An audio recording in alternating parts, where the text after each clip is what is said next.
તો હવે આપણે આજનો લેક્ચર સ્ટાર્ટ કરીએ છીએ। તો આજે આપણે બે વસ્તુ ભણવાના છીએ। કઈ કઈ વસ્તુ ભણવાના છીએ તો કે પ્રોટીન, કાર્બોદિત અને ચરબીનું કેલરી મૂલ્ય કેટલું હોય તે આપણે જોવાના છીએ। તો આપણે આપણી જે લેક્ચર નોટ છે એમાં વયા જઈએ તો કે 1 કિલો કેલરી શક્તિ હોય એટલે કે ઉર્જાનું માપ છે 1 કિલો કેલરી। તો 1 કિલો કેલરી એટલે શું તો કે 1 કિલોગ્રામ પાણી લ્યો તમે, એનું તાપમાન માનો કે 56 ડિગ્રી છે અત્યારે, કેટલું 56 ડિગ્રી, તો 56 ડિગ્રીમાંથી 57 ડિગ્રી તમારે તાપમાન કરવું હોય એટલે કે એના તાપમાન જે છે એમાં 1 અંશ સેલ્સિયસનો વધારો કરવા માટે જે ઉર્જા આપવી પડે એને કેટલી ઉર્જા કહેવાય તો કે 1 કિલો કેલરી તરીકે એને ઓળખવામાં આવે છે। હવે બે પ્રકારની ઉર્જા આપણે જોવાની છે। એક તો છે કુલ કેલરી મૂલ્ય અથવા તો કુલ ઉર્જા મૂલ્ય, એને ઇંગ્લિશમાં ગ્રોસ એનર્જી વેલ્યુ કહેવાય અથવા તો ગ્રોસ કેલરિક વેલ્યુ તરીકે ઓળખવામાં આવે છે, એ ભણવાના છીએ। અને ફિઝિયોલોજિકલ વેલ્યુ ઓફ ફૂડ એટલે કે દેહધાર્મિક ઉર્જા, આપણે જે ખોરાક જમીએ છીએ એની દેહધાર્મિક ઉર્જા એટલે આપણે જે ખોરાક જમીએ છીએ એમાંથી કેટલી ઉર્જા આપણને પ્રાપ્ત થાય એ આજે આપણે ભણવાના છીએ। તો કે 1 ગ્રામ ખોરાકનું બોમ્બ કેલરી મીટર નામનું જે સાધન હોય એમાં તમે સંપૂર્ણ દહન કરો ઓક્સિજનની હાજરીમાં, ત્યારે તમને જે શક્તિ મળે એને શું કહેવાય તો કે ગ્રોસ એનર્જી વેલ્યુ અથવા તો ગ્રોસ કેલરિક વેલ્યુ તરીકે ઓળખવામાં આવે છે, જેને ગુજરાતીમાં શું કહેવાય તો કે કુલ ઉર્જા અથવા તો કુલ કેલરી મૂલ્ય તરીકે ઓળખવામાં આવે છે। માનો કે તમે 1 ગ્રામ કાર્બોદિત લીધું અને એને બોમ્બ કેલરી મીટરમાં મૂકો અને એને તમે સંપૂર્ણ દહન કરો તો તમને કેટલી ઉર્જા મળે તો કે 4.1 કિલો કેલરી તમને ઉર્જા મળશે। હવે 1 ગ્રામ પ્રોટીન લ્યો, એને તમે દહન કરાવો ને તો કેટલી શક્તિ મળશે તો કે 5.45 કિલો કેલરી તમને મળશે। હવે 1 ગ્રામ લિપિડ લ્યો એટલે કે 1 ગ્રામ ચરબી લ્યો, એનું તમે સંપૂર્ણ દહન કરાવો તો તમને કેટલી એનર્જી મળશે તો કે 9.45 કિલો કેલરી તમને એમાં એની ઉર્જા મળશે। એટલે ટૂંકમાં બોમ્બ કેલોરી મીટરમાં તમે એનું દહન કરાવો ને એમાંથી જે ઉર્જા મળે તમને તો એને શું કહેવાય છે ગ્રોસ એનર્જી વેલ્યુ અથવા તો ગ્રોસ કેલરિક વેલ્યુ તરીકે ઓળખવામાં આવે છે। તો હવે આપણે બીજી એક ઉર્જા જોવાની છે જેને ફિઝિયોલોજિકલ વેલ્યુ ઓફ ફૂડ કહેવાય અથવા તો ખોરાકની દેહધાર્મિક ઉર્જા તરીકે એને ઓળખવામાં આવે છે। તો કે 1 ગ્રામ ખોરાકનું શરીરમાં દહન થવાથી ઉત્પન્ન થતી ઉર્જાને શું કહેવામાં આવે છે તો કે ફિઝિયોલોજિકલ વેલ્યુ ઓફ ફૂડ એટલે કે ખોરાકની દેહધાર્મિક ઉર્જા તરીકે ઓળખવામાં આવે છે। તો કે કાર્બોદિત છે, 1 ગ્રામ કાર્બોદિત તમે ખાધું તેમાંથી કેટલી ઉર્જા ઉત્પન્ન થશે તો કે એની અંદર 4 કિલો કેલરી ઉર્જા ઉત્પન્ન થશે। હવે 1 ગ્રામ પ્રોટીન લ્યો તો એમાંથી કેટલી ઉર્જા મળે તો કે 4 કિલો કેલરી તમને ઉર્જા મળે। પછી તમને એમ કહે કે ચરબી 1 ગ્રામ તમે ખાધી તો એમાંથી કેટલી ઉર્જા મળશે તો કે 9 કિલો કેલરી તમને ઉર્જા મળશે। તો તમને એવો દાખલો પૂછ્યા કે માનો કે કોઈ વ્યક્તિ છે તે 5 ગ્રામ લિપિડ લે છે અને 4 ગ્રામ પ્રોટીન ખાય છે તો એનામાંથી એને ટોટલ કેટલી ઉર્જા મળી, તો આવું તમને એવું પ્રશ્ન પૂછે તો એનો આન્સર કઈ રીતે આવે તો કે 5 ગ્રામ લિપિડ છે અને 4 ગ્રામ શું છે તો કે પ્રોટીન છે, તો એની ઉર્જા કેટલી મળે તો કે 5 ગ્રામ લિપિડ છે તો એમાંથી કેટલી ઉર્જા મળવાની છે તો કે 5 ગ્રામ લિપિડમાંથી એને 45 કિલો કેલરી ઉર્જા મળશે, જ્યારે 4 ગ્રામ છે પ્રોટીન એમાંથી કેટલી ઉર્જા મળશે તો કે 16 કિલો કેલરી એને ઉર્જા મળશે। તો ટોટલ કેટલી થઈ તો કે 61 કિલો કેલરી એને ઉર્જા મળી। કેટલી 61 કિલો કેલરી એને ઉર્જા મળે છે। તો તમને આવો પ્રશ્ન પૂછી શકે કે કોઈ પણ વ્યક્તિ છે એ 5 ગ્રામ લિપિડ ખાય અને 4 ગ્રામ પ્રોટીન ખાય છે તો એની અંદર કેટલી ઉર્જા એને મળે છે, તો એને ઉર્જા આપણને શરીરની અંદર બનવાની છે તો એમાં શું કહેવાય તો કે એને ફિઝિયોલોજિકલ વેલ્યુ ઓફ ફૂડ તરીકે ઓળખવામાં આવે। હવે આ વ્યાખ્યા છે ને એ ઇંગ્લિશ એનસીઆરટી પ્રમાણે આપણે લીધી છે, એનું ભાષાંતર કરવામાં ગુજરાતી મીડિયમની જે એનસીઆરટી બુક છે એમાં ઘણો લોચો માર્યો છે, એટલે સાચી વ્યાખ્યા કઈ ગણવાની તો કે આ તો કે 1 ગ્રામ ખોરાકનું શરીરમાં દહન થવાથી જે ઉર્જા ઉત્પન્ન થાય છે એને શું કહેવાય છે તો કે ખોરાકની દેહધાર્મિક ઉર્જા તરીકે ઓળખવામાં આવે છે। આટલામાં કોઈને કઈ પ્રશ્ન હોય તો પૂછો, છે કોઈને પ્રશ્ન?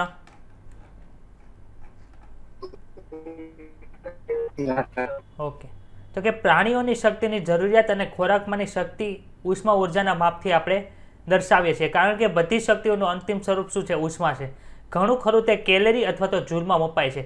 1 ગ્રામ પાણીનું 1 સેલ્સિયસ તાપમાન વધારવા માટે જે ઉર્જા વપરાય એને શું કહેવાય 1 કેલરી તરીકે ઓળખવામાં આવે છે। કેલરીથી જૂલમાં કઈ રીતે ફેરવી તમે ફિઝિક્સમાં ભણો છો। આ માપ અતિ સૂક્ષ્મ ઉર્જાના માપ હોવાથી દેહધર્મ વિદ્યાવિદો એક કિલો કેલેરી અથવા તો 1 કિલો જૂલનો ઉપયોગ કરે છે. એટલે કે આપણે માનો કે તમારે સમયનો મોટો એકમ દર્શાવો હોય તો તમે કલાક દર્શાવો, સમયનો નાનો એકમ યુઝ કરવો હોય તો 1 સેકન્ડ કરો. હવે તમારે 5-6 દિવસની અંદર કેટલો સમય હોય એ તમારે જો હોય તો તમે કલાકમાં દર્શાવો છો, એમાં સેકન્ડમાં દર્શાવો તો ઘણી મોટી સંખ્યા થાય. એવી રીતે 1 કેલેરી જે ઉર્જાનું માપ છે એ ખૂબ નાનું છે.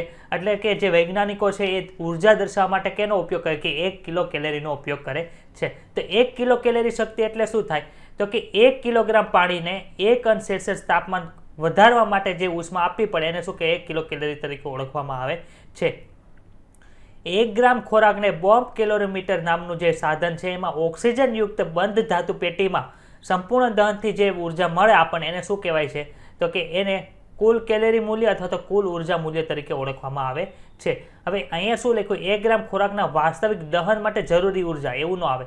1 ગ્રામ ખોરાકને શરીરમાં દહન થવાથી જે ઉર્જા પ્રાપ્ત થાય એને શું કહેવાય છે દેહધાર્મિક ઉર્જા તરીકે ઓળખવામાં આવે છે. કાર્બોદિત, પ્રોટીન અને ચરબીની અનુક્રમે કઈ ઉર્જા છે તો કે કુલ કેલેરી મૂલ્ય છે. આ કુલ કેલેરી મૂલ્ય જે આપણને બોમ્બ કેલોરીમીટર માટે મળે કેટલું છે તો કે 4.1, 5.65 અને 9.45 જેટલું છે. જ્યારે તેઓના દેહધાર્મિક મૂલ્યો કેટલા છે 4, 4 અને 9 છે. 9.65 અહીંયા છે 5.65 છે, સોરી 5.65 કિલો કેલેરી હોય છે, જ્યારે ઓલામાં 9.45 કિલો કેલેરી જોવા મળે છે. આટલામાં કોઈને કાંઈ પ્રશ્ન છે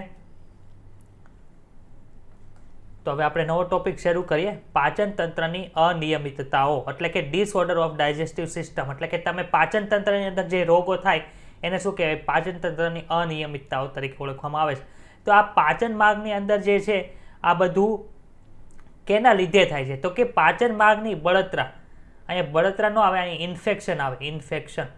ઇન્ફેક્શન તો કે પાચન માર્ગની બળતરા રાખો તો પણ વાંધો નથી કાંઈ. એ કોના લીધે થાય છે તો કે બેક્ટેરિયા અથવા તો વાયરસના ચેપથી થાય છે. બળતરા એટલે કે અંદરની અંદર શું થાય બળતરા થાય. પણ અહીં તો ઇન્ફ્લામેશન એટલે કે એવું લાગે તો પાચન માર્ગની અંદર સોજો પણ તમે લખી શકો, પણ કાંઈ નહીં અહીંયા તમે બળતરા રાખજો, કોઈ વાંધો નથી. તો કે પાચન માર્ગની બળતરા એ બેક્ટેરિયા અથવા તો વાયરસના ચેપથી થતી અન્ય બીમારી છે. આ ઉપરાંત આંતરડાના પરોપજીવો જેવા કે પટ્ટીકૃમિ, ગોળકૃમિ, તંતુમય કૃમિ, અંકુશકૃમિ, પીનકૃમિ વગેરે તેના ચેપના કારણો છે. એટલે કે આપણા પાચન તંત્રની અંદર જે આ ચેપ લાગે છે એ કોના લીધે થાય છે તો કે આવા વિવિધ જે વાયરસ ને એ બધા છે અથવા તો કૃમિઓ છે જે આપણી શરીરની અંદર પરોપજીવી તરીકે રહે છે એના લીધે આવું બધું થાય છે. આપણે એક અહીં ચેક કરી લઈએ કે એ પાચન માર્ગની જે બળતરા દર્શાવ્યું છે ત્યાં બળતરા આવે કે શું આવે. એક જ મિનિટ. હા, અહીંયા બળતરા નહીં આવે, અહીંયા સોજો આવશે, કેમ કે અહીંયા ઇંગ્લિશમાં શું લખ્યું છે કે ઇન્ફ્લામેશન લખ્યું છે ને ઇન્ફ્લામેશનનું ગુજરાતી સોજો થાય. એટલે આ ખાસ યાદ રાખો. પાચન માર્ગની અંદર તમને કંઈ પણ સોજો, માનો કે કોકને એવું નહીં, કોકે એવું સાંભળ્યું હશે આમાંથી કે જઠરની અંદર સોજો આવ્યો છે અથવા તો નાના આંતરડાની અંદર સોજો આવ્યો છે, એ બધું કોના લીધે થાય છે તો કે બેક્ટેરિયા અને વાયરસના ચેપને લીધે થાય છે. એટલે અહીંયા સોજો એવું આપણે લખવાનું છે. તો પેલો એક રોગ છે એનું નામ છે પીળિયો, જેને આપણે ગુજરાતીમાં કમળો તરીકે ઓળખીએ છીએ, જેને ઇંગ્લિશમાં મેડિકલ ટર્મિનોલોજીમાં શું કહેવાય જોન્ડિસ તરીકે ઓળખવામાં આવે. હવે જે આ જોન્ડિસ છે એટલે કે કમળો છે કોનો રોગ છે તો કે એ છે યકૃતની અંદર, જે આપણી સૌથી મોટી ગ્રંથિ છે એની અંદર થાય છે. એની અંદર શું થાય તો કે આપણા યકૃતની અંદર છે રક્તકણો છે 120 દિવસે નાશ પામે છે અને એની અંદરથી પિત્ત, રંજકો અને હિમ એ બધું છૂટું પડે છે. જ્યારે આ બધું યકૃત શું કરશે તો કે પિત્ત, રંજકો છે એનું શોષણ કરશે બધું, અને બધું પિત્તથી આપણા જે નાના આંતરડામાં એને મોકલશે ને ત્યાંથી તે મળ દ્વારા શરીરની બહાર નીકળી જાય છે. પરંતુ જ્યારે યકૃતમાં સોજો આવે એને લીધે શું થાય તો કે એ જેટલા પ્રમાણમાં રક્તકણો તૂટે છે એમાંથી જેટલા પિત્ત, રંજકો મુક્ત થાય છે એનું શોષણ કરી શકતો નથી, અને એ ફરતું ક્યાં જાય છે તો કે એ બધું આપણા રુધિરની અંદર વયું જાય. એને લીધે શું થાય તો કે આપણી ચામડી છે એ પીળા કલરની થઈ જાય. સૌથી પહેલાં ખબર કઈ રીતે પડે તો કે આપણી અંદર જે આંખમાં જે સફેદ કલરનો ભાગ છે ત્યાં બધે પીળા પીળા કલરનું તમને દેખાવા લાગે. એને લીધે શું થાય તો કે તમે ખબર પડે કે એ ભાઈને કમળો થયો છે. તો કે આમાં શું થાય તો કે આમાં યકૃત અસર પામે છે. પિત્ત, રંજકોના જમાવડાથી ત્વચા અને આંખો કેવી થઈ જાય છે તો કે પીળા રંગની દેખાય છે. બીજું છે વોમિટિંગ એટલે કે ઉલટી. તમે ઘણીવાર બહારનું જમાઈ ગયું હોય તેને લીધે પણ ઉલટી થાય ને ઉલટીના ઘણા કારણો છે. તો એમાં શું થાય છે તો કે ઉલટીમાં જઠરના ઘટકોનું મુખ દ્વારા બહાર નીકળવાની ક્રિયા છે. કેવી ક્રિયા છે તો કે પરાવર્તિત ક્રિયા છે, જેનું નિયમન લંબ મજ્જામાં સ્થિત ઉલટી કેન્દ્ર દ્વારા થાય છે. એટલે કે આપણા મગજની અંદર એક લંબ મજ્જા નામનું સ્થાન આવેલું હોય, ત્યાં એક સેન્ટર આવેલું છે જેને વોમિટ સેન્ટર તરીકે પણ ઓળખવામાં આવે. એમાંથી આ બધું નિયમન થાય. માનો કે આપણી જે દ્રષ્ટિની જે ક્રિયા છે આપણે બધું જોઈ શકીએ છીએ, એનું નિયમન ક્યાંથી થાય તો કે વિઝ્યુઅલ કોર્ટેક્સ નામનો ભાગ મગજમાં આવેલો હોય.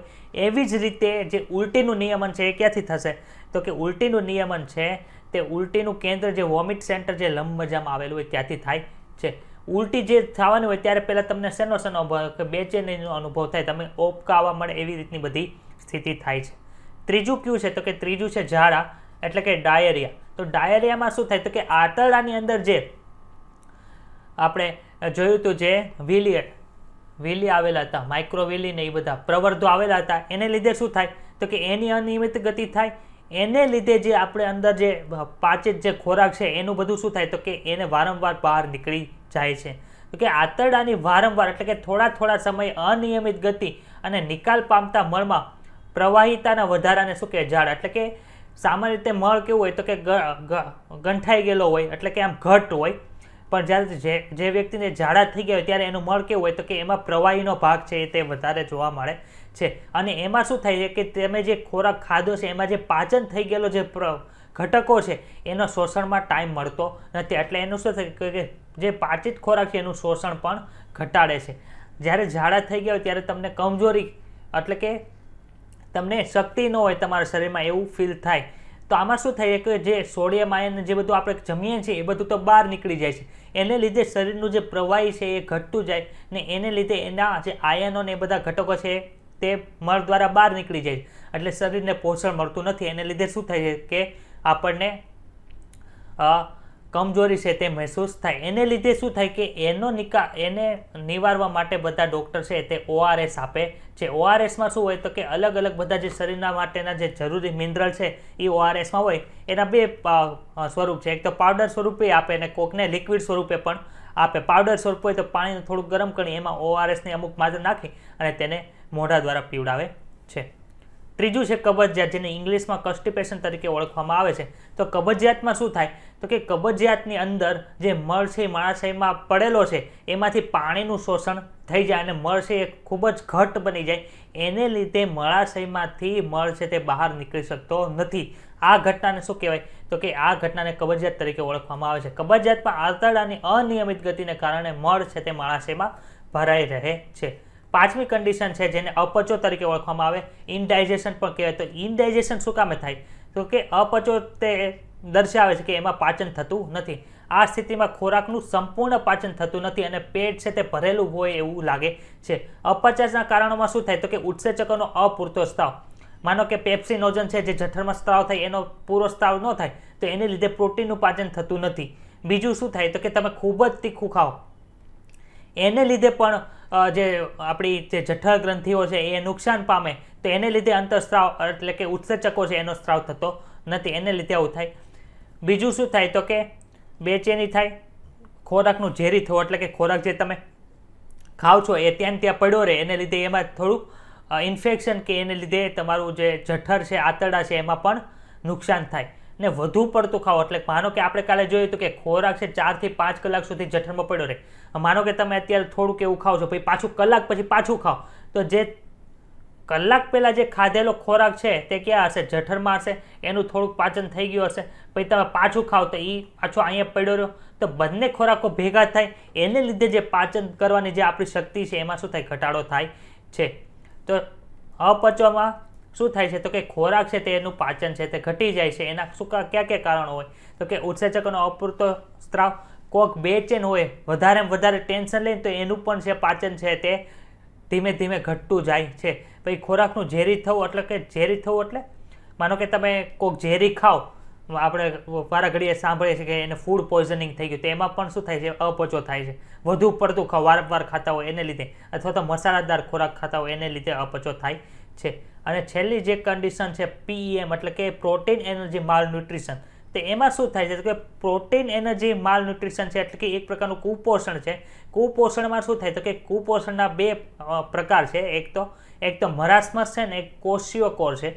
તો મરાસ્મસ કોનામાં થાય તો કે જે વ્યક્તિને જે ખોરાક તમે પૂરો પાડો છો એમાં પ્રોટીન અને કેલેરી બંનેની ઉણપ હોય, પ્રોટીન અને કેલેરી બંનેની ઉણપ હોય, એમાં શું થાય તો કે મરાસ્મસ થાય છે. જ્યારે કોશિયો કોર કોને થાય તો કે એમાં જે ખોરાક તમે એને આપો છો એમાં કેલેરી તો છે પણ ખાલી પ્રોટીન ન આવેલું હોય, તો એમાં શું થાય તો કે કોશિયો કોર એમાં જોવા મળે છે. તો કે કોને થાય તો કે 1 વર્ષથી નાના બાળકો હોય તેને મરાસ્મસની ખામી જોવા મળે છે.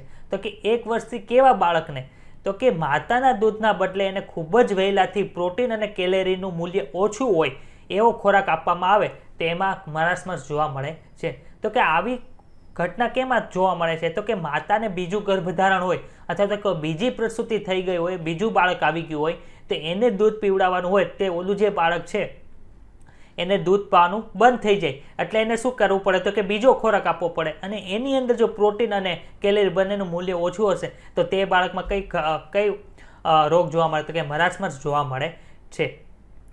જ્યારે કોશિયો કોરમાં શું જોવા મળે તો કે કોશિયો કોર છે એ 1 વર્ષથી મોટા બાળકને જોવા મળે છે. તો કે ક્યારે થાય તો કે માતાના દૂધની બદલે ઊંચી કેલેરીવાળો તો ખોરાક તમે આપો છો, પરંતુ એની અંદર જો પ્રોટીનનું પ્રમાણ ઓછું હોય તો એને શું થાય કોશિયો કોર થવાની સંભાવના રહે છે. તો કે મરાસ્મસની અંદર શું થાય છે તો કે મરાસ્મસની અંદર આપણે જોયું કે એને પ્રોટીન નથી મળતું અને કેલેરી એટલે કે શક્તિ, બીજો જે સ્ટાર્ચ છે કે એનું પ્રમાણ પણ કેવું મળે છે ઓછું મળે છે.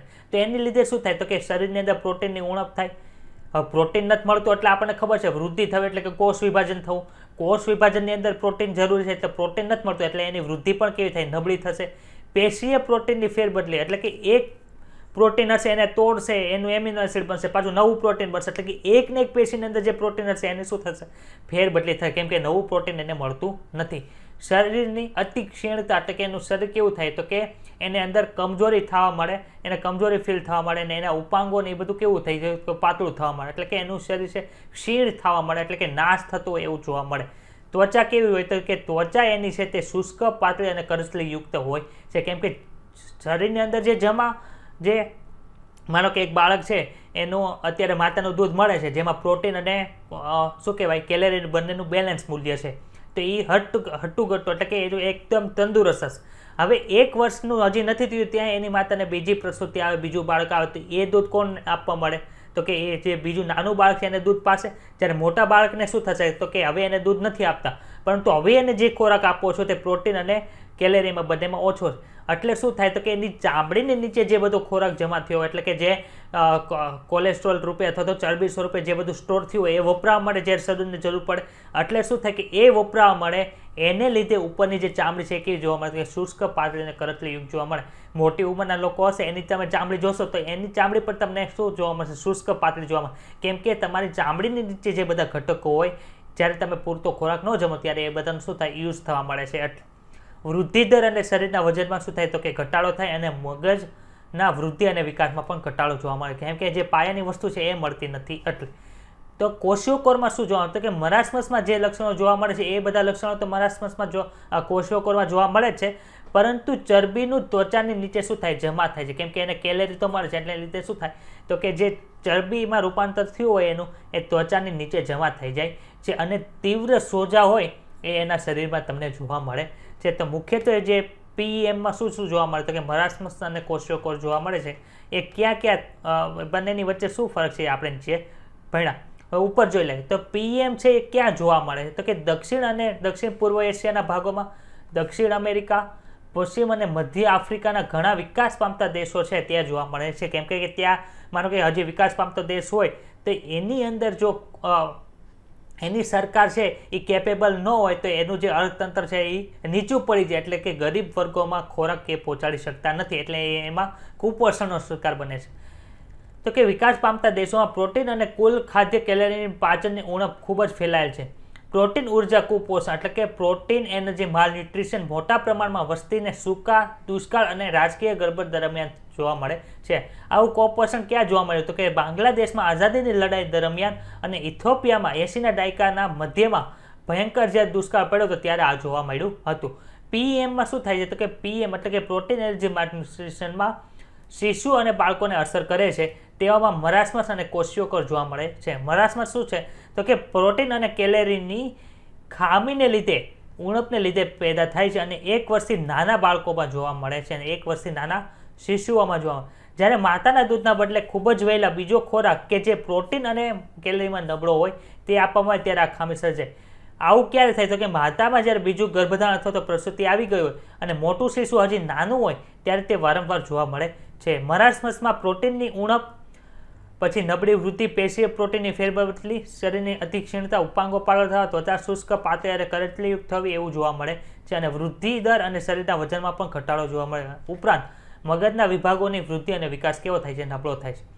કોશિયોકોરમાં શું જોવા મળે તો કે એમાં કેલરીની ઉણપ નથી, પણ કોની ઉણપ છે તો કે પ્રોટીનની ઉણપથી પેદા થાય છે. આ 1 વર્ષથી વધુ ઉંમરના જે બાળકો હોય એમાં જોવા મળે. ક્યારે તો કે માતાના દૂધના બદલામાં ઊંચી કેલરીવાળો પરંતુ ઓછા પ્રોટીનવાળો ખોરાક આપવામાં આવે ત્યારે થાય. તો એમાં શું થાય તો કે મરાસમસની જેવી રીતે સ્નાયુનો બગાડ થવો એટલે કે સ્નાયુઓ ક્ષીણ થવા મળે, ઉપાંગો પાતળા થવા મળે, વૃદ્ધિ અને મગજનો વિકાસ કેવો થાય? નિષ્ફળ થઈ જાય. પરંતુ મરાસમસથી ભિન્ન કેવા લક્ષણો જોવા કે ચરબીનું ત્વચા નીચે જમા થઈ અને તીવ્ર સોજા એના શરીરમાં જોવા મળે છે. અહીંયા સુધી જો કોઈને કંઈ પ્રશ્ન હોય તો પૂછો. છે કોઈને પ્રશ્ન?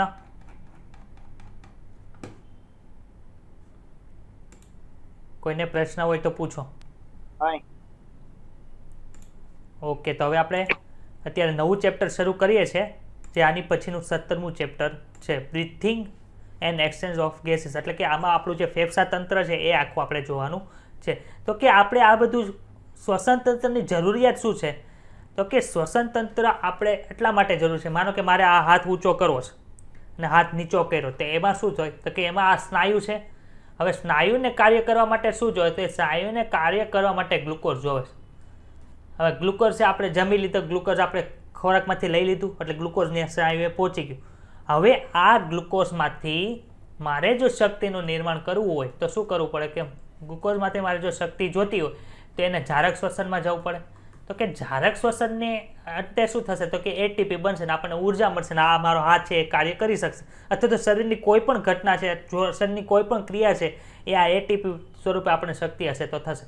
તો આપણે આ જારક શ્વસન કરવા માટે શેની જરૂર પડશે? O2ની જરૂર પડશે, એટલે કે ઓક્સિજનની જરૂર પડશે. તો ઓક્સિજન મારે ત્યાં પહોંચાડવું હોય, ઓક્સિજન મારે લઈ જવું હોય, ઓક્સિજન આપણે જોતું હોય તો ગ્લુકોઝ જોતું તો એના માટે આપણે પાચન તંત્ર હતું. હવે ઓક્સિજન જોતું એના માટે શેની જરૂર પડશે તો કે ઓક્સિજન જોતું હોય તો એની માટે મારે શ્વસન તંત્રની જરૂર પડે છે. આપણે શું થશે, માનો કે આપણે અહીંથી હવા લીધી, હવા અહીંથી અહીંયા પહોંચી, અહીંથી ફેફસામાં પહોંચી, ફેફસાની અંદર વાયુકોષ્ઠો આવી એમાં પહોંચી, ત્યાંથી શું થશે તો કે ત્યાંથી વાયુકોષ્ઠમાંથી તે રક્તકણમાં જશે, રક્તકણમાંથી તે ધમની દ્વારા જે સ્નાયુ પાસે જશે, સ્નાયુમાં O2 વપરાશે, ગ્લુકોઝ વપરાશે, શક્તિ મળી ગઈ. હવે શક્તિમાંથી કાર્ય થાય એટલે કાર્બન ડાયોક્સાઇડ ઉત્પન્ન થશે. આ કાર્બન ડાયોક્સાઇડ છે તે સ્નાયુ છે તે કોને આપી દેશે તો કે એ સ્નાયુ છે તે આપણા રુધિર રસ્ત આવેલો હોય એને આપશે. અમુક કાર્બન ડાયોક્સાઇડની માત્રા છે તે રક્તકણને આપશે. ત્યાંથી તે ફરતું ફરતું ફરતું ફરતું ક્યાં જાય તો કે પાછું ફેફસા પાસે આવે પાછું નાક દ્વારા બહાર નીકળી જાય છે. એટલે શ્વસન તંત્રની જરૂરિયાત શું છે આપણે તો કે આપણા શરીરની અંદર શક્તિ મેળવવા માટે જે જારક શ્વસન થાય છે તેની માટે આપણે ઓક્સિજનની જરૂર પડે છે. અને આ ક્રિયા દરમિયાન જ્યારે કાર્બન ડાયોક્સાઇડ ઉત્પન્ન થાય છે, હવે એ કાર્બન ડાયોક્સાઇડ છે તે ઝેરી છે એટલે એને બહાર કાઢવા માટે પણ શ્વસન તંત્ર આપણને જરૂર પડે છે. તો કે જુદા જુદા પ્રાણીઓમાં શ્વસન અંગો ક્યાં ક્યાં આવેલા છે તો એ જ આપણે ચેક કરીએ. તો કે આદિ કક્ષાઓના જે પ્રાણી છે, જે પહેલાંના પ્રાણીઓ છે, શરૂઆતની સમયના જે પ્રાણીઓ છે તો એવા ક્યાં ક્યાં પ્રાણીઓ તો કે વાદળી છે, પછી કોષાંતરી સમુદાયના પ્રાણીઓ છે, ચપટા કૃમિઓ છે, વગેરેમાં કઈ રીતે ઓક્સિજન મળે તો કે તે સમગ્ર સપાટીથી સરળ પ્રસરણ દ્વારા ઓક્સિજન અને CO2 નિયમન કરે છે. માનો કે વાદળી છે, તમે સ્પંજ જોયું હશે, ઘણી જગ્યાએ સ્કૂલોમાં ટ્યુશનમાં છે ડસ્ટર તરીકે એનો ઉપયોગ થાય, સ્પોન્જીલા. એટલે કે એ સ્પોન્જીલા જે એક પ્રકારનું પ્રાણી છે જે દરિયામાં જોવા મળે, જે કાણા કાણા કાણા કાણા હોય, તે શું હોય તો કે પાણીમાં ડૂબેલું હોય. જ્યારે એને ઓક્સિજન જરૂર પડે તો પાણીની અંદર જે ઓક્સિજન છે એને ડાયરેક્ટ લઈ લેશે અને જે કાર્બન ડાયોક્સાઇડ ઉત્પન્ન થશે એને ડાયરેક્ટ શું કરશે તો કે પાણીની અંદર મુક્ત કરી દેશે. એવી જ રીતે કોન્સ્ટન્ટ અને ચપટા કૃમિની અંદર થતું જોવા મળે છે. એટલે કે એમાં કઈ રીતે થાય તો કે સમગ્ર સપાટીથી સરળ પ્રસરણ દ્વારા એવું થાય છે. હવે અળસિયામાં શું થાય કે અળસિયાની અંદર ભીના ક્યુટિકલ એટલે કે એની ઉપર ક્યુટિકલનું સ્તર આવેલું હોય એ ભીનું હોય ત્યારે તે એની દ્વારા શું કરશે તો કે પ્રસરણ દ્વારા તેમાંથી તે ઓક્સિજન અને CO2 નું નિયમન કરશે. ત્રીજું છે કીટકો. તો કે કીટકોમાં કઈ રીતે ઓક્સિજન ને CO2 નું હેરફેર થાય તો કે એમાં શ્વાસ નલિકા આવેલી હોય છે જે વાતાવરણની હવાનું શરીરમાં વહન કરાવે છે. આ કીટકો એટલે કે વંદો છે એની વિશે આપણે ડિટેલમાં ચેપ્ટર નંબર 7માં ભણવાનું કે કઈ રીતે શ્વાસ નલિકા એમાં ગોઠવાયેલી હોય, કઈ રીતે એનું ઓક્સિજન ને એનું નિયમન કરતા હોય છે. પછી છે સંધિપાદ. સંધિપાદ અને મૃદુકાય સમુદાયના પ્રાણીઓ. હવે સંધિપાદ અને મૃદુકાય જે સમુદાય છે એમાં જલીય રીતે પ્રાણીઓ જોવા મળે ને અમુક પ્રાણીઓ છે સ્થલીય જોવા મળે. હવે જલીય પ્રાણીઓ છે એ કઈ રીતે કરે તો કે એની અંદર ઝાલર નામની રચના આવેલી હોય. હવે ઝાલર છે એ શું છે તો કે એક વાહિનીમય રચના છે કે એની અંદર નલિકાઓ આવેલી હોય અને ઝાલર દ્વારા જે શ્વસન થાય એને શું કે નલિકામય શ્વસન તરીકે ઓળખવામાં આવે છે. હવે આ સમુદાયના જે સ્થલીય પ્રાણીઓ છે એમાં શું જોવા મળે તો કે આ સમુદાયના જે સ્થલીય પ્રાણીઓ છે એમાં ફેફસા આવેલા હોય. ફેફસા શું છે કે ફેફસાની અંદર વાહિનીઓ આવેલી હોય ને એના છેડે કોથળીઓ જેવી રચના આવેલી હોય છે. તો કે ફેફસા દ્વારા જે શ્વસન થાય એને શું કહેવાય તો કે ફુફ્ફુસીય શ્વસન તરીકે ઓળખવામાં આવે છે. આવતા ચેપ્ટરની અંદર નેક્સ્ટ ચેપ્ટર છે એમાં તમે ફુફ્ફુસીય ધમની અને ફુફ્ફુસીય શિરા વિશે ભણશો. તો ફુફ્ફુસીય એટલે શું કે ફેફસાને લગતું જે હોય એને ફુફ્ફુસીય શબ્દ તરીકે દર્શાવવામાં આવે છે. પછી છે પૃષ્ઠવંશી પ્રાણીઓ. તો પૃષ્ઠવંશી પ્રાણીઓમાં કોનો તો કે મત્સ્ય છે. આ પૃષ્ઠવંશીના આ બધા સમુદાયની અંદર કયા કયા પ્રાણીઓનો સમાવેશ થાય છે ચેપ્ટર આખું આનું ચેપ્ટર જ આપી દીધું છે. એ ચેપ્ટર નંબર 4 છે 11મા ધોરણનું જે આપણે ભણવાના છે એમાં ડિટેલમાં વાત કરશું. પણ અહીંયા તો અલગ અલગ પ્રાણીઓમાં કયા કયા શ્વસન તંત્રો આવેલા છે એ આપણે ખાલી જોવાનું છે. તો કે પૃષ્ઠવંશી પ્રાણીઓની અંદર મત્સ્ય હોય તો મત્સ્ય કોના દ્વારા શ્વસન કરે તો કે મત્સ્ય છે ઝાલરો દ્વારા શ્વસન કરે છે. જ્યારે પૃષ્ઠવંશીના બીજા પ્રાણીઓ તો કે ઉભયજીવી, સરીસૃપ, પક્ષી અને સસ્તન છે તો એમાં કોના દ્વારા શ્વસન થાય તો કે ફેફસા દ્વારા શ્વસન થાય છે. ઉભયજીવી તરીકે જે દેડકો આવેલો હોય છે તો કે દેડકો છે ફેફસા સિવાય ભીની ત્વચા દ્વારા પણ શ્વસન કરે છે. આટલામાં કોઈને કઈ પ્રશ્ન હોય તો પૂછો. છે પ્રશ્ન?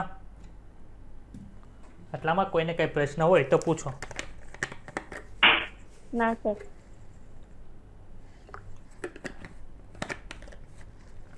ઓકે, કોઈને પ્રશ્ન નથી?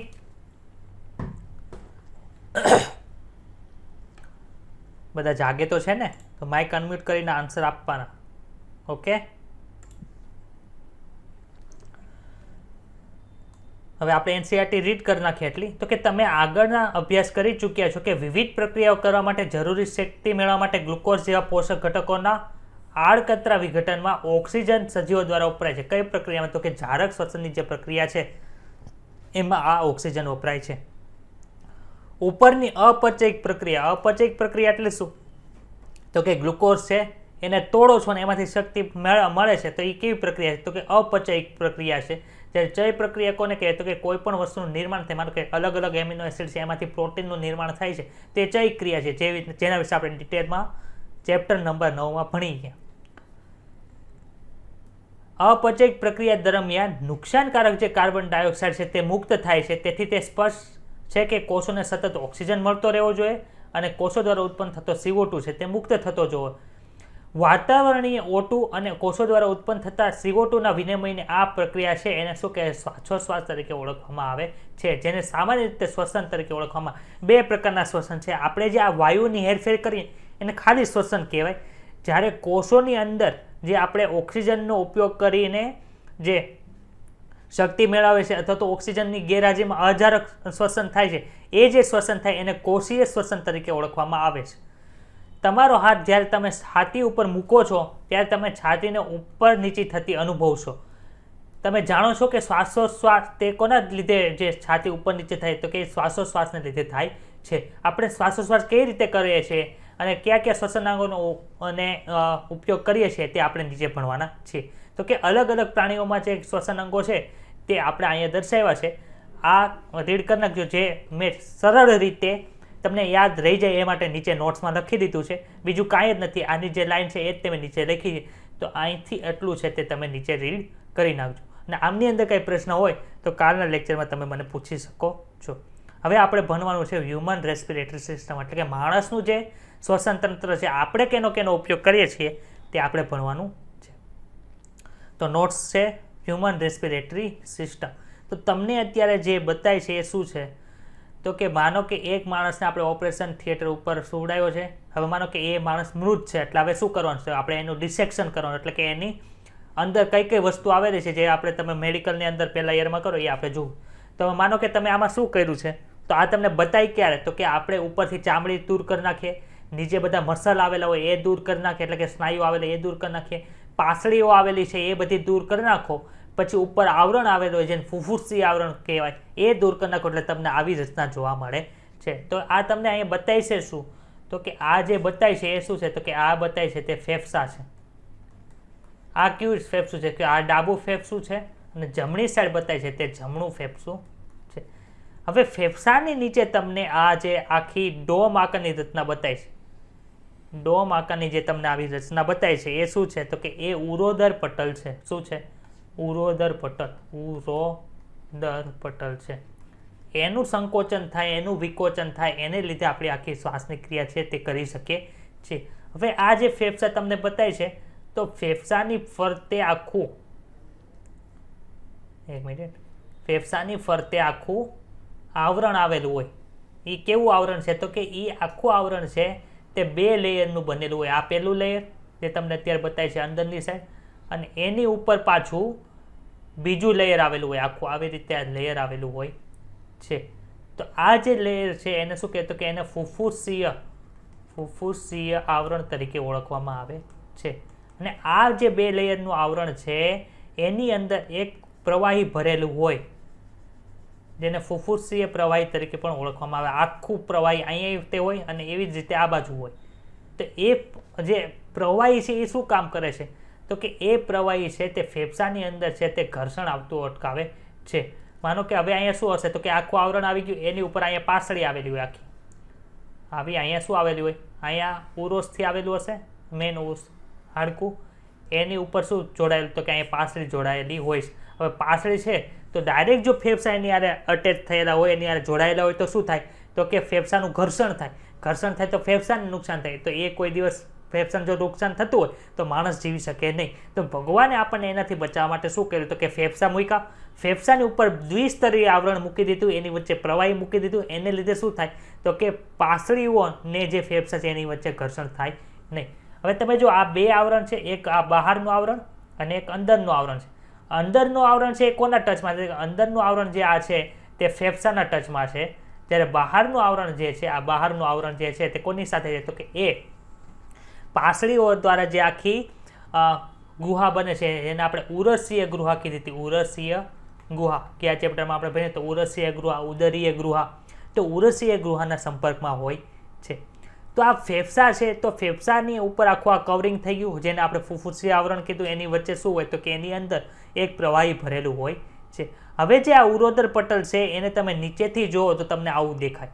કેવી રીતના છે? તો કે જો આ છે એને તમે નીચેથી જુઓ તો આ તમને આવું જોવા મળે છે. તો અહીંયા જો 2 હોલ દર્શાવે, એક અહીંયા હોલ છે અને એક અહીંયા હોલ છે. તો આ હોલ શેના માટે છે? તો આપણે જોયું તો કે અહીંથી અન્નનળી પસાર થઈને નીકળે છે. જ્યારે આ બીજો હોલ છે એ શેના માટે છે? તો કે બીજો હોલ જે છે તે પૃષ્ઠ મહાધમની અને પૃષ્ઠ મહાશિરા જે પગમાં ને બધે લોહી પહોંચાડે છે એના વહન માટે, એટલે કે એને પસાર થવા દેવા માટે છે આ બીજો હોલ છે તે આવેલો હોય છે. આટલા સુધીમાં કોઈને કંઈ પ્રશ્ન હોય તો પૂછો. છે કોઈને પ્રશ્ન? નહીં. ઓકે. તો હવે આપણે જે માનવનું જે શ્વસન તંત્ર છે એ જોઈએ. તો કે માનવના શ્વસન તંત્રની અંદર શરૂઆત ક્યાંથી થાય? તો કે તમે શરૂઆત જો, તમે મને જોવો છો તો તમે પોતાને જોવો તો તમને ખ્યાલ પડશે કે જે ડાયરેક્ટ અહીંથી આપણને ડાયરેક્ટ ગમે એનું મોઢું જોઈએ એટલે નાક દર્શાવે છે. તો કે નાકની અંદર 2 છિદ્ર આવેલા હોય, એક છિદ્ર અહીંયા હોય ને એક છિદ્ર ઓલી સાઈડ બીજી બાજુ હોય. તો એ છિદ્રને શું કહેતો? કે એ છિદ્રને નાસિકા છિદ્ર તરીકે ઓળખવામાં આવે છે. નાસિકા છિદ્રમાંથી હવા ક્યાં જાય? તો કે નાસિકા છિદ્રમાંથી હવા નાસિકા માર્ગમાં જાય.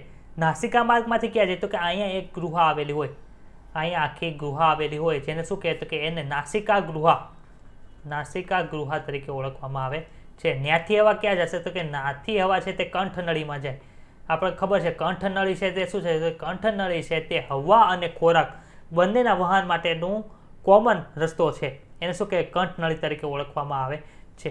હવે અહીંયા તમને છે એક અહીંયા હાડકા જેવું બતાય છે, આ જે હાડકા જેવું બતાય છે ને તમને, એ શું છે? તો કે આ જે છે ને દ્વિતહસ્તી તરીકે ઓળખવામાં આવે. દ્વિતહસ્તી શું કાર્ય કરે છે? કે દ્વિતહસ્તી છે આપણી જે જીભ છે એ આ દ્વિતહસ્તી સાથે છેડે ખૂણે જોડાયેલી હોય છે. મુખ્યત્વે દ્વિતહસ્તીની નીચેની સાઈડ જાઓ એટલે તમને અહીંયા કંઈક તમને શું જોવા મળશે? તો કે અહીંયા કંઈક તમને સ્વર પેટી જોવા મળે છે. સ્વર પેટીની ઉપર શું આવેલું હોય? તો સ્વર પેટીની ઉપર અહીંયા આપણે જોયું હતું કે ઘાટી ઢાંકણ આવેલી હોય છે. ઘાટી ઢાંકણનું કાર્ય શું છે? ઘાટી ઢાંકણ છે ખોરાકના એક પણ કણને આપણા શરીર, આપણા શ્વાસ નળીમાં જતો રોકે છે. તો અહીંથી શું થયું? કંઠનળી થઈ. આપણે ભણ્યા હતા કંઠનળી બે ભાગોમાં વિભાજિત થાય છે, એક તો અન્નનળી છે અને એક શ્વાસ નળી છે. શ્વાસ નળીના ઉપરના ભાગની અંદર શું આવેલું હોય? સ્વર પેટી આવેલી હોય. સ્વર પેટીના ઉપરના ભાગમાં શું આવેલું હોય? તો કે સ્વર પેટીના ઉપરના ભાગમાં ઘાટી ઢાંકણ આવેલી હોય જે કાસ્થિમય રચના છે. સ્વર પેટી પણ કાસ્થિમય રચના છે. હું અત્યારે બોલું છું તે કોની લીધે બોલી શકું? તો કે સ્વર પેટીની લીધે બોલી શકું છું. સ્વર પેટીનો નીચેનો ભાગ છે એ શું છે? તો કે સ્વર પેટીનો જે નીચેનો ભાગ છે તે શ્વાસ નળી છે. શ્વાસ નળી છે તે એ શું કાર્ય કરે? તો કે હવાને ત્યાં સુધી પહોંચાડવાનું કામ કરે છે. અહીંયા સુધી કોઈને કઈ પ્રશ્ન છે? અહીંયા સુધી કોઈને કઈ પ્રશ્ન હોય તો બોલો. ઓકે, તો આપણામાં એક જોડ બાહ્ય નાસિકા છિદ્રો આવેલા હોય છે. શું આવેલું હોય? તો કે એક જોડ બાહ્ય નાસિકા છિદ્રો આવેલા હોય જે ઉપર એટલે કે જે ઉપરનો હોઠ છે એની ઉપર ખુલે છે. તે નાસિકા માર્ગ દ્વારા નાસિકા ગુહામાં ખુલે છે. નાસિકા ગુહા કેવો ખુલે? કંઠનળીમાં ખુલે, જે ખોરાક અને હવાનો સામાન્ય ભાગ છે. કંઠનળી સ્વર પેટી પ્રદેશ દ્વારા નળ શ્વાસ નળીમાં ખુલે છે. એટલે શું થાય? તો કે અહીંયા શું છે? સ્વર પેટી છે, ઉપર નીચેની બાજુ શું આવશે? શ્વાસ નળી આવશે ને ઉપર શું છે? કંઠનળી. તો કંઠનળીને શ્વાસ નળીમાં ખુલવું હોય તો કોણ વચ્ચે આવ્યું? તો કે સ્વર પેટી. એટલે એ એવ જ કહે છે કે કંઠનળી છે સ્વર પેટી પ્રદેશ દ્વારા શ્વાસ નળીમાં ખુલે છે. સ્વર યંત્ર શું છે? તો કે સ્વર યંત્ર છે એ કાસ્થિમય પેટી છે જે અવાજ ઉત્પન્ન કરવામાં મદદ કરે છે, તેને સ્વર પેટી કહે છે. ખોરાક ગળવાની ક્રિયા દરમિયાન શ્વાસ દ્વારા એટલે ગ્લોટિસ છે એ પાતળા સ્થિતિસ્થાપક કાસ્થિમય પડતો એને ઘાટી ઢાંકણ તરીકે ઓળખાય તેના દ્વારા ઢકાય છે, જે ખોરાકનો સ્વર યંત્રમાં પ્રવેશ અટકાવે છે. શ્વાસ નળી એ સીધી નળી છે જે મધ્ય ઉરસીય ગુહા સુધી લંબાયેલી હોય છે. એટલે શું કહેવા માંગે છે? તો કે આ છે એ ક્યાં આવેલું હોય? આ આખી રચના છે તે ઉરસીય ગૃહમાં આવેલી હોય. આખી રચના ક્યાં આવેલી? ઉરસીય ગૃહમાં આવેલી. હવે ઉરસીય ગૃહનો જે અડધો ભાગ હશે ત્યાં શું થશે? કે ઉરસીય ગૃહનો જે અડધો ભાગ, માનો કે અહીંયા અડધો ભાગ આવે, અહીંયા અડધો ભાગ આવશે, તો આ જે તમને શ્વાસ નળી ઉપરથી આવતી બતાય છે તે અહીંયા આવીને બે ભાગમાં વહેંચાઈ જશે, બે ભાગોમાં વહેંચાય. આને શું કહે છે? તો કે આને આપણે શ્વાસ નળી કહીએ છીએ. શું કહે છે? શ્વાસ નળી. જ્યારે આને શું કહે? તો એને પ્રાથમિક શ્વાસ વાહિની તરીકે ઓળખવામાં આવે છે. પ્રાથમિક શ્વાસ વાહિની તરીકે ઓળખવામાં. હવે પ્રાથમિક શ્વાસ વાહિનીનો ભાગ જે પડ્યો એ ક્યાં થયો? તો કે એ પાંચમી કશેરુકા, પાંચમી ઉરસીય કશેરુકા, ઉરસીય કશેરુકા. કશેરુકા શું છે? તો કે જે કરોડસ્તંભની અંદર જે મણકા આવેલા હોય એને કશેરુકો કહેવાય. હવે જે છાતીના ભાગમાં ઉરસીય ગૃહની અંદર જે આવેલા જે કશેરુકા છે એને ઉરસીય કશેરુકા કહેવાય. પછી જે લંબર રિજનમાં આવેલા છે એને કટી કશેરુકા કહેવાય. જે ઉપરની જે છે સર્વાઇકલ વર્ટિબ્રે તરીકે ઓળખવામાં આવે છે. એ બધું ડીપમાં આપણે ચેપ્ટર 20માં ભણશું. અહીંયા આપણે ખાલી જોવાનું છે કે પાંચમી ઉરસીય કશેરુકા છે ત્યાં જે શ્વાસ નળી છે તે બે ભાગોમાં વિભાજિત થાય છે, જેને પ્રાથમિક શ્વાસ વાહિની તરીકે ઓળખવામાં આવે. પ્રાથમિક શ્વાસ વાહિની વિભાજિત થઈને શું કરશે? તો કે દ્વિતીય શ્વાસ વાહિની, એમાંથી તૃતીય શ્વાસ વાહિની, એવી રીતે નિર્માણ પામશે, જે છેલ્લે વિભાજન પામીને શ્વાસ વાહિકાનું નિર્માણ કરે છે. હવે શ્વાસ વાહિકા કેવી થઈ જાય? તો કે શ્વાસ વાહિકા છે ને છેલ્લે વિભાજન પામીને કેવું થઈએ? તો કે શ્વાસ વાહિકા આવી સૂક્ષ્મ નલિકા હશે, એની ફરતે આવું છે ફુગ્ગા જેવું આવરણ. દ્રાક્ષના ઝુમખાની એક દ્રાક્ષ હોય ચોટેલી હોય એવી રચના જોવા મળે, જેને વાયુકોષ તરીકે ઓળખવામાં આવે છે. વાયુકોષ એક હોય તો આવું હોય. લાડ બધા વાયુકોષો ભેગા મળે તો કેવી રચના થાય? તો કે લાડ બધા જો વાયુકોષો હોય ને તો તમને આવી રચના જોવા મળે છે. આવી રચના ક્યાં જોવા મળે? તો કે અહીંયા અંત્ય શ્વાસ વાહિકા હશે, અંત્ય શ્વાસ વાહિકા તમને જોવા મળે. એની નીચે તમને આ દ્રાક્ષના ઝુમખા જેવી જે રચના જોવા મળે એને વાયુકોષ્ઠો તરીકે ઓળખવામાં આવે. અને એક વાયુકોષને અહીંયા ઝૂમ કરીને આપણે અહીંયા મૂક્યું છે, જેની ઉપર આવી જે શું છે? તો કે આ બધી રુધિર કેશિકાઓ આવેલી હોય. રુધિર કેશિકાઓ છે તે અહીંયા આવેલી હોય ને કઈ રીતે હશે તો કે અહીંથી તમે આપણે હવા લઈએ બધી અહીંથી આવે અહીંથી આવે અહીંથી આવે અહીંથી આવે અહીંથી આવે ને અહીંયા પોલાણમાં ખુલે. હવે અહીંયા પોલાણમાંથી છે એ દબાણને આધારે ઓક્સિજન છે તે આમાં આવશે પ્રસરણ પામીને, અને કાર્બન ડાયોક્સાઇડ છે તે આમાંથી ક્યાં વયો જાય તો કે અંદર જે આ બતાય છે ત્યાં વયો જાય, ત્યાંથી કાર્બન ડાયોક્સાઇડ અહીંથી ઉપર ચડે છે. તો કે આ શું છે તો કે આ બધું જે છે તે વાયુકોષ્ઠો છે, જ્યારે અંતશ્વાસ વાહિકા છે તે નીચે એમાં ખુલે છે. અહીંયા સુધી કોઈને કઈ પ્રશ્ન છે? ઓકે. શ્વાસ નળી સીધી નળિકા છે જે મધ્ય ઉદરસીય ગુહા સુધી લંબાઈ, જે 5મી ઉદરસીય કશેરુકાના સ્તરે જમણી અને ડાબી પ્રાથમિક શ્વાસ વાહિનીમાં વિભાજિત થાય છે. અહીંયા છેલ્લે શું લખેલું યાદ રાખજો, અહીંયા શ્વાસ નળી હતી તો અહીંયા શ્વાસ વાહિની છે, જે વારંવાર વિભાજન પામી દ્વિતીય તૃતીય શ્વાસ વાહિનીમાં વિભાજન પામીને અંતે શ્વાસ વાહિકામાં વિભાજિત પામે છે. પાતળી અંત્ય શ્વાસ વાહિકામાં જાય. શ્વાસ નળી પછી પ્રાથમિક શ્વાસ વાહિની, દ્વિતીય શ્વાસ વાહિની, તૃતીય શ્વાસ વાહિની અને શરૂઆતની જે શ્વાસ વાહિકાઓ છે તે અપૂર્ણ કાસ્થિમય કણિકાઓ ધરાવે છે, જેને લીધે શું થાય તો કે જેને લીધે છે તે આપણી શ્વાસ નળી છે તે સંકોચાઈ જતી નથી. આ તમને બતાવી છે. આ શું છે તો કે આવી છે ને સી આકારની નળી હોય, સી આકારની આખી કડી હોય, જ્યાં અહીંયા ભાગ શું હોય તો કે ખાલી હોય ને આખો ભાગ કેવો હોય તો કે આ રીતે હોય. હવે આને છે તમે અહીંયા લગાડી દો એટલે શું થાય, પાછળનો ભાગ ખાલી થયો. પાછળનો ભાગ શું કામ ખાલી રાખ્યો તો પાછળની ભાગે શું આવેલું હોય તો પાછળની ભાગે અન્ન નળી આવેલી હોય છે. ત્યારે આ ભાગ શું કરશે તો કે આવી લાડ બધી આવી એક સાથે જોડાયેલી હોય એ છે શ્વાસ નળીને સંકોચાઈ જવા દેતી નથી, એને લીધે હવાની અવર જવર છે તે સતત હોય છે. આવી ક્યાં સુધી આવેલી હોય તો કે અંત્ય શ્વાસ વાહિકાઓ જે છે, અંત્ય શ્વાસ વાહિકાઓનો શરૂઆતનો ભાગ જે છે ત્યાં સુધી શ્વાસ નળીથી અંત્ય શ્વાસ વાહિકાનો જે શરૂઆતનો ભાગ છે ત્યાં સુધી તમને જોવા મળે છે. અંત્ય શ્વાસ વાહિકાઓ છે તે ઘણી બધી પાતળી અનિયમિત દિવાલયુક્ત જે વાહિકાયુક્ત કોથળી ધરાવે છે તેવી રચનામાં ખુલે છે, જેને શું કહેવાય વાયુકોષ તરીકે ઓળખવામાં આવે છે. શ્વાસ વાહિની વત્તા શ્વાસ વાહિકાનું સાખી જોડું અને વાયુકોષો એ બધાને ભેગું કરો તો શેની રચના થાય તો કે ફેફસાની રચના જોવા મળે છે.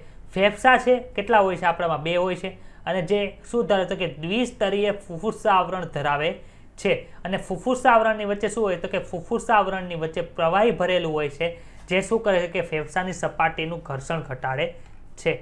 બાહ્ય ફુફુસ્સા આવરણ કોની સાથે જોડાયું તો કે ઉદરસીય સપાટી સાથે જોડાયું, ત્યારે અંતર ફુફુસ્સા આવરણ કોની સાથે જોડાયું તો કે ફેફસાની સપાટીના સંપર્કમાં હોય છે. બાહ્ય નાસિકા છિદ્રોથી શરૂ થતો ભાગ અને અંત્ય શ્વાસ વાહિકા સુધીનો ભાગ છે એને શું કે સંવહન ભાગ તરીકે ઓળખવામાં આવે છે. ટૂંકમાં એ શું કહેવા માંગે છે તો કે તમે શ્વાસ લ્યો અહીંથી તમે શ્વાસ અંદર લ્યો છો અને ફેફસાના વાયુકોષ્ઠ સુધી જે શ્વાસ ભોગે, એટલે ટૂંકમાં એ ત્યાંથી ત્યાં સુધીની રચના છે એ શું કામ કરે છે તો કે વાયુઓને વહન કરાવવાનું કામ કરે છે. એટલે એ ભાગને શું કહેવાય તો કે એ ભાગને સંવહન ભાગ તરીકે ઓળખવામાં આવે છે. અહીંયા સુધી કઈ કોઈને પ્રશ્ન છે? અહીંયા સુધી કોઈને કઈ પ્રશ્ન છે? તો હવે જો અહીંયા તમને છે ને આ આકૃતિની અંદર તમને ફેફસા જોવા મળતા નથી. શું કામ? તો એની ફેફસાની ફરતે શું આવી ગયું તો કે ફેફસાની ફરતે ફુફુસ્સા આવરણ આવી ગયું છે, એની ઉપર સ્નાયુઓનું સ્તર અને પાસળીઓ આવી ગઈ છે. તમને આમાં ફેફસા જોવા મળતા નથી, એટલે તમને ખબર પડી ગઈ હશે કે આખું આવરણ છે તે કઈ રીતે એની ફરતે આવેલું હોય છે. આ ક્લિયર થાય છે? ફુફુસ્સા આવરણ, આખી જે ફુફુસ્સા આવરણ શું છે એ સમજાણું બધાને? ફુફુસ્સા આવરણ શું છે એ બધાને સમજાણું? આન્સર આપો. આવરણ સર અવાજ કપાય છે, કોઈ બોલે છે એનો અવાજ કપાય છે. પાસળીની ઉપર આવરણ નો આવેલું હોય એમ? પાસળીઓની નીચેની બાજુ આવેલું હોય, નીચેની બાજુ. જો આ છે ને આ ફેફસા છે, ફેફસાની ઉપર આવરણ આવી જાય ને આવરણ ઉપર પાસળીઓ આવેલી હોય. જો આ પાસળી છે, આ નીચે જે આવરણ બનતા એ ફુફુસ આવરણ છે અને એની નીચે આવે આ બતાય આ તો સ્નાયુ છે, આ તો સ્નાયુ છે. પાસળીઓની નીચે ફુફુસ આવરણ હોય ને ફુફુસ આવરણની નીચેની સાઈડ શું આવેલું હોય? અંદરની બાજુએ ફેફસા આવેલા હોય. ઓકે, સમજાઈ ગયું એટલું? ઓકે. ઓકે, તો બાહ્ય નાસિકા છિદ્રોથી શરૂ થતો ભાગ અને અંત્ય શ્વાસ વાહિકી જે જ્યાં શું આવેલું છે તો કે વાયુકોષ્ઠો આવેલા છે ત્યાર સુધીના ભાગને શું કહે તો કે ત્યાર સુધીના ભાગને સંવહન ભાગ તરીકે ઓળખવામાં આવે છે। જ્યારે વાયુકોષ્ઠો અને તેની નલિકાઓ એટલે કઈ નલિકાઓ કે જે રુધિર કેશિકાઓ છે તે કયો ભાગ બનાવે તો કે શ્વસન તંત્રનો જે શ્વસન ભાગ કે જ્યાં મુખ્ય વાયુઓનો વિનિમય થાય છે એ ભાગ બનાવે છે। સંવહન ભાગનું કાર્ય શું છે તો કે સંવહન ભાગ ખાલી છે હવાને ત્યાં પહોંચાડતું નથી, ઉપરાંત આપણને ખબર છે કે આપણે નાસિકા છિદ્રોથી અંદર જોઈએ તો ત્યાં રોમમય જેવી રચનાઓ જોવા મળે, એ શું કરે તો કે કચરાઓને અંદર જવા દેતી નથી। વચ્ચે જે નાસિકા ગુહા છે ત્યાં બધો શ્લેષ્મ વાળો ભાગ હશે, જે બેક્ટેરિયા ને એ બધું જે રજકણ છે, ધૂળની રજકણ છે એને ત્યાં રોકી રાખશે, પ્લસ ત્યાં આખું રુધિર કેશિકાઓનું જાળું પણ આવેલું હોય તે શું કરશે તે લોહીને આપણા શરીરના ટેમ્પરેચરથી જે ટેમ્પરેચર છે ત્યાં લઈ જાય। માનો કે તમે એસીમાં બેઠા છો તો એસીનો ડાયરેક્ટ ઠંડો પવન જો વાયુકોષ સુધી પહોંચી જાય તો તે વાયુકોષોને નુકસાન પહોંચાડે, એટલે એસીની હવાને પહેલાં શરીરના તાપમાન સુધી પહોંચાડે અને પછી તે ક્યાં લઈ જાય તો કે ફેફસા સુધી લઈ જાય છે। એટલે કે સંવહન ભાગ છે તે વાતાવરણની હવાના વાયુકોષ સુધી પહોંચાડવાનું કાર્ય કરે જ છે। બીજું કાર્ય શું કરે તો કે બાહ્ય કણોથી શુદ્ધ કરે છે, એને ભેજવાળી બનાવે છે અને વાયુઓને શરીરના તાપમાન સુધી લાવે છે। એટલે કે શરીરનું તાપમાન જેટલું હોય તેટલી તે એને તાપમાને લઈ જશે। વાયુ વિનિમય ભાગ છે જ્યાં શ્વસન થાય છે ત્યાં શું થાય તો કે રુધિર અને વાતાવરણની જે હવા છે તેમની વચ્ચે O2 અને CO2નું પ્રસરણ થાય છે। ફેફસા છે અંતઃસંરચનાની દ્રષ્ટિએ એટલે કે એનેટોમિકલ રીતે હવાચુસ્ત ખંડ છે। તમે માનો કે આપણે ફુફ્ફુસી આવરણ જોયું, એમાં કોઈ પણ જાતનો ફેરફાર કરો એટલે એ કોનામાં ફેરફાર ડાયરેક્ટ કરશે તો કે તે ડાયરેક્ટ આપણું ફેફસાનું જે કદ છે એમાં ફેરફાર કરશે। માનો કે તમે પાસળી છે ઊંડો શ્વાસ લો ત્યારે શું થાય તો કે ઊંડો શ્વાસ લો તે ઉરોદર પટલ નીચે જાય અને પાસળીના જે સ્નાયુઓ પાસળી જે છે એ આખી ઉપરની સાઈડ એટલે કે ફૂલશે થોડી, એને લીધે શું થયું સ્થાનાંતર અથવા તો જે ખસ્યું કોણ તો કે પાસળી ખસી, એને લીધે શું થવા મળે તો કે અંદરનું જે કદ છે તે વધે છે। તો ટૂંકમાં જે તમે ફેરફાર બહારની સાઈડ કરો પાસળીમાં અને ઉરોદર પટલમાં એ ડાયરેક્ટ કોનામાં ફેરફાર થાય તો કે એ ડાયરેક્ટ છે આપણા ફેફસાના જે કદ છે એની અંદર ફેરફાર કરે છે।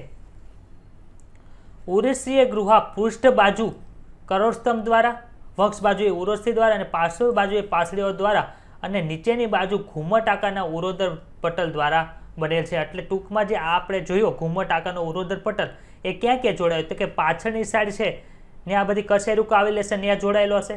હવે બાજુ પાર્શ્વ બાજુ એટલે કોને કહેવાય તો કે આ જે સાઈડનો ભાગ છે ડાબી અને જમણી બાજુનો જે ભાગ છે એને પાર્શ્વ ભાગ કહેવાય।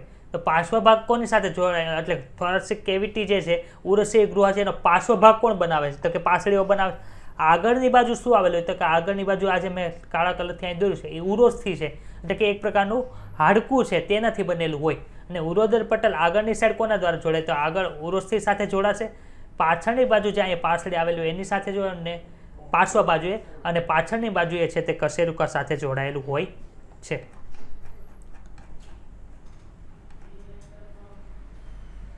એટલે કે ઉરસીય ગુહાના કદમાં કોઈ પણ ફેરફાર થાય તો એ ફુફ્ફુસીય ગુહાના કદમાં ફેરફાર કરે છે। આ પ્રકારની ગોઠવણી છે એ શ્વાસોશ્વાસ માટે કેવી છે આવશ્યક હોય છે, કારણ કે આપણે ફેફસાના કદમાં ફેરફાર કરી શકતા નથી। આપણે કોનામાં ફેરફાર કરીએ છીએ તો કે આપણે છે તે મુખ્યત્વે ઉરોદર પટલના કદમાં ફેરફાર કરીએ છીએ અને જે પાસળીઓ છે એમાં જે સ્નાયુઓ આવેલા હોય એનામાં ફેરફાર કરીએ છીએ। શ્વસનમાં શું થાય છે તો કે શ્વાસોશ્વાસ દરમિયાન વાત વિનિમય દ્વારા વાતાવરણની જે હવા છે એ ક્યાં જાય તો કે અંદર જાય છે અને CO2 વાળી હવા છે તે બહાર આવે છે। અમારો કે અહીંથી હવા છે અંદર વહી ગઈ મારા ફેફસા સુધી પહોંચી ગઈ, એટલે કે વાયુકોષો સુધી પહોંચી ગઈ અને વાયુકોષની અંદર જે CO2 આવ્યું હતું એ ક્યાં આવી ગયું બહાર આવી ગયું। હવે વાયુકોષની અંદર જે ઓક્સિજન અને CO2 છે એનું પ્રસરણ વાયુકોષોની સમગ્ર સપાટી દ્વારા થાય છે, એટલે કે જે ઓક્સિજન છે તે સપાટીથી રુધિર વાહિનીમાં વહી જશે અને રુધિર વાહિની અંદર જે CO2 છે તે ક્યાં વહી જશે તો કે વાયુકોષ્ઠોમાં આવી જાય છે। વાયુઓનું વહન ક્યાં થાય તો કે રુધિર દ્વારા થાય છે। O2 અને CO2 ક્યાં આવી ગયા તો કે પેશીઓમાં જે બનતું હશે CO2 એ ડાયરેક્ટ રુધિરમાં આવી ગયો અને જે આપણે રુધિર વાહિનીઓ જે છે ઓક્સિજન વાયુકોષોથી ક્યાં લઈ ગઈ તો કે પેશીઓ પાસે લઈ ગઈ છે। આ ઓક્સિજનને કોણ વાપરશે તો કોષો વાપરશે અને ત્યાંથી જે CO2 ઉત્પન્ન થાય છે એ ક્યાં આવી જાય તો કે તે પાછો ફેફસા સુધી આવી જાય અને આ ક્રિયા છે સતત ચાલુ રહે છે। આ CO2 કઈ રીતે મુક્ત થાય એ આપણે 14મા ચેપ્ટરમાં ભણવાનું છે, જે કોષીય શ્વસન વાળો જે પાઠ છે તેમાં અહીંયા સુધી જો કોઈને કંઈ પ્રશ્ન હોય તો તે મને પૂછી લો. ચાલો અહીંયા સુધી કોઈને કંઈ પ્રશ્ન છે? સર હા બોલો. આ વાયુ કોષો છે તો એ O2 અને CO2 બંનેના માર્ગ તરીકે વર્તતો હોય ને? બંનેના તરીકે પ્રશ્ન થાય. માનો કે જો આપણે એક વાયુકોષને અહીંયા મોટો કરીને બતાવ્યો છે અહીંયા. હવે આ જે તમને આ રચના બતાવી એની અંદર કેવું હોય તો કે એની અંદર તમને આવી પોલી રચના જોવા મળે. જો અહીંયા બતાય છે આ પોલી રચના તમને અહીંયા પોલું હોય એવું બતાય છે. જો એક મિનિટ હો, આ પોલું હોય એવું બતાય છે. હા. હવે શું થાય તો કે તમે જે માનો કે આ બ્લુ કલરની બધી વાહિની છે ક્યાંથી આવી? પેશી પાસેથી આવી હશે. રેડી? એમાં શું હશે?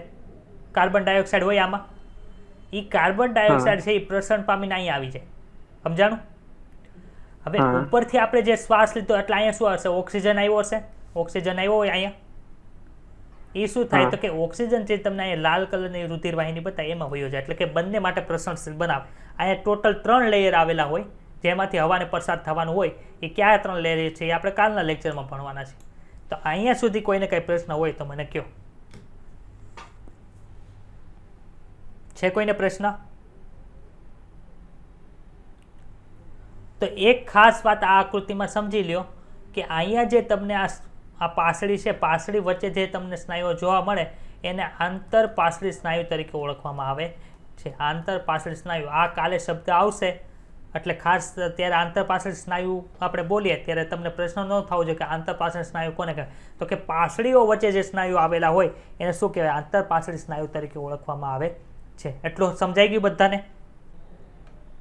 ને ડાઉટ ન હોય તો માઇક અનમ્યુટ કરી મને આન્સર આપો.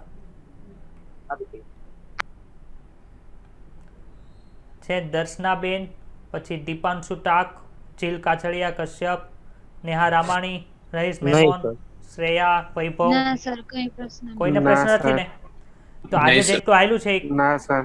આજે જેટલું આયલું છે એ બધું વ્યવસ્થિત રીડ કરજો અને જે કાલનો લેક્ચર છે એટલે આજની જે ડીપીપી છે એમાં બરોબર ધ્યાન આપજો.